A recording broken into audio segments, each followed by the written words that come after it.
Donc maintenant, on va voir la cinquième ambiguïté, qui est très proche de la quatrième, mais on va en faire une ambiguïté séparée. C'est qu'il prétend que le Coran comporte des contradictions. Donc d'abord, on va écouter le court extrait, parce que c'est un court extrait. Malheureusement, les ambiguïtés, c'est facile à jeter, ça dure quelques secondes. Mais les réponses sont parfois très longues, malheureusement, parce que ça nécessite de travailler en profondeur. Même si eux, ça ne les intéresse pas de chercher la vérité. Ils veulent juste balancer comme ça, en misant sur l'ignorance des musulmans. Donc on va écouter ce qu'il dit, Inch'Allah. Il y a aussi dans le Coran des versets contradictoires, ce qui est impensable comme concept pour un livre dicté par Dieu. Donc dans ce court extrait, il dit qu'en plus de contenir des erreurs, on les a vues précédemment, linguistiques, historiques, etc., le Coran comporte des contradictions. C'est-à-dire que vous allez trouver à une page quelque chose, et 20 pages plus tard, quelque chose qui dit le contraire. 50 pages plus tard, une autre chose, et etc. Il y a plein de contradictions. Et il dit que c'est pas normal pour un livre qui se prétend être la révélation. Comme à notre habitude, avant de répondre à l'ambiguïté, on va essayer de connaître les origines de l'ambiguïté. Pourquoi cette personne-là a été amenée à dire de telles bêtises? La première, comme toujours, l'ignorance de l'islam, de ses principes et de ses fondements.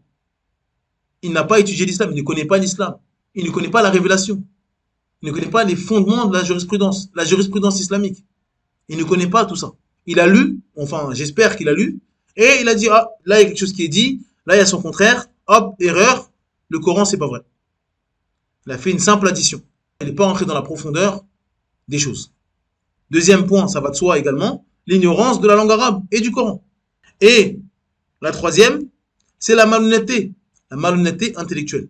Pourquoi? Parce que toutes les personnes qui amènent des ambiguïtés concernant le Coran, les contradictions ou des choses comme ça, ils ne ramènent pas le contexte.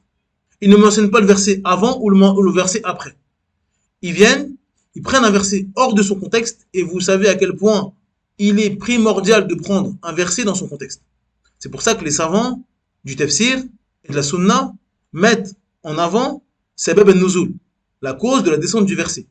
Lorsque l'on sait pourquoi ce verset a été descendu, à quel moment il a été descendu, durant une bataille, en période de paix, au début de l'islam, quand l'islam s'est propagé et que les musulmans ont pu avoir un état, etc. Tout ça, ça va jouer grandement sur la compréhension du verset. Mais eux, ça ne les intéresse pas. Ils prennent un verset et ils disent, regardez, il y a ça, il y a ça, il y a ça. Sans prendre, des fois, la réponse, elle est dans le verset d'avant, ou dans le verset après, ou même des fois dans le même verset. Ils ont juste pris une phrase, ils ont délaissé la deuxième partie du verset. Donc ça, c'est des gens malhonnêtes. Mais bon, on peut rien faire contre ça. Et donc, pour justifier son propos, il va ramener un premier argument.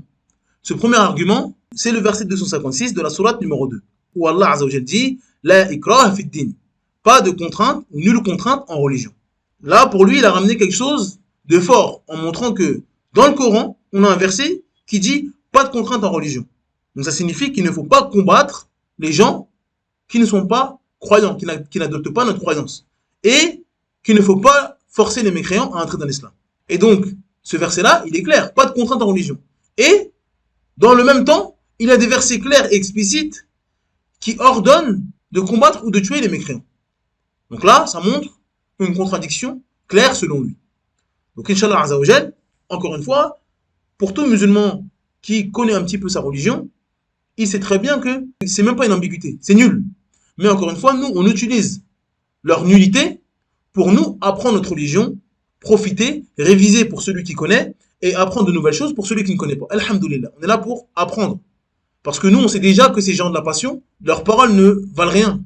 Ça n'a pas de poids, ils sont ignorants, c'est trop faible. Donc nous, on utilise leurs paroles faibles pour réviser des points ou apprendre des points pour celui qui est débutant ou celui qui n'a malheureusement pas fait d'efforts pour apprendre sa religion.